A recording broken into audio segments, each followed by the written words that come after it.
Hej,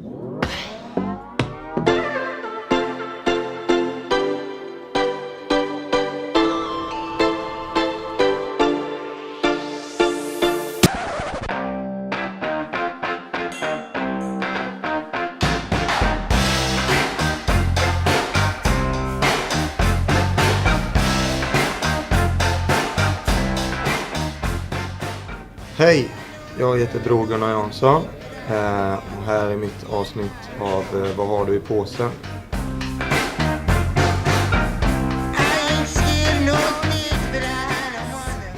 Okej, vad har du i påsen? Det ska du få se. Jag har en liten kollektion.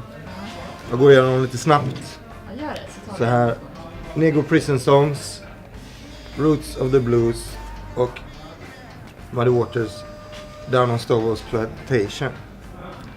Och jag tog 3 därför att de hör ihop, tycker jag.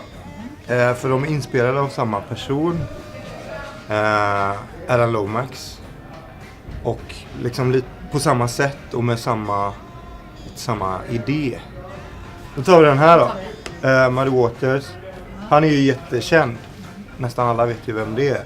Men det här är de första inspelningarna som var helt innan någon kände till honom överhuvudtaget.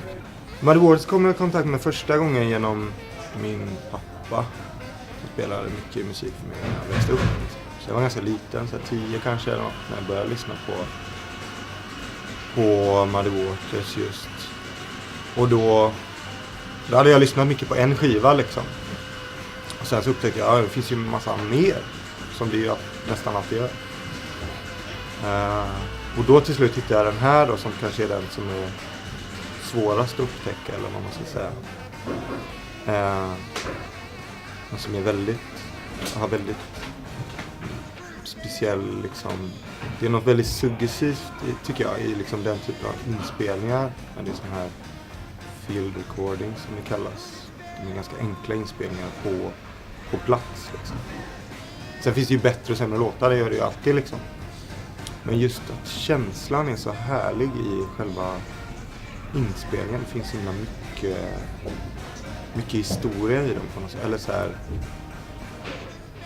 historia från så här vanligt folk. Och det tycker jag är väldigt gött.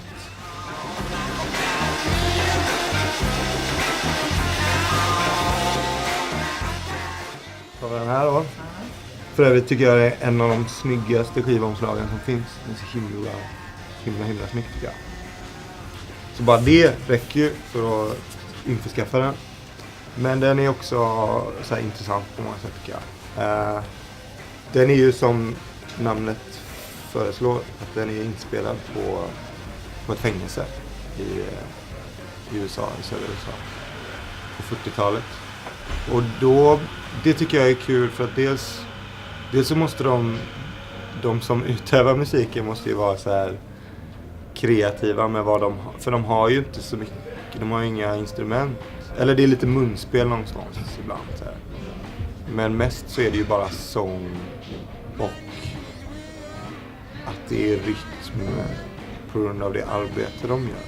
Någon låt så hackar de i sten, någon så hugger de med lie liksom. Och det ger ju också väldigt mycket så här, för den känslan tycker jag. Eller det tänker jag ofta på när jag lyssnar på den här skivan. Så jag undrar hur stor del av dem som bara var helt oskyldiga. För det måste det ju varit jättemånga.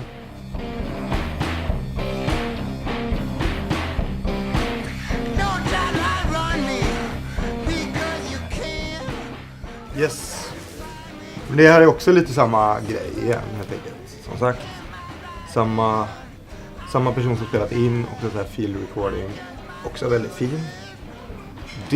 Det man kan säga med den är inspelad lite senare, så här 59 tror jag. Så här intellektuella i storstäderna. Det gick mycket snack om att så här, den riktiga folkmusiken var död. Så här. Och då tyckte Alan Lomax att det var väldigt löjligt att folk sa så. Och då spelade han in det här bara som någon så här pinchiv. Så här, bevisa för folk att nej, det finns jättemycket. Det är så mycket i de inspelningarna som är så himla inspirerande för mig. Och också i låttexterna jag märkt, eller jag har inte tänkt på det, men jag har märkt att jag har använt ganska mycket i mina egna låtar, så refererar jag ganska mycket så här, till andra inspelningar och sånt där. Och då har jag märkt att jag har refererat väldigt mycket till de här inspelningarna. Inte så här medvetet, utan det man märker efteråt så här, ja just det där är ju också från den. Så det är väl, eller det är väldigt mycket för min del inspiration i de här inspelningarna.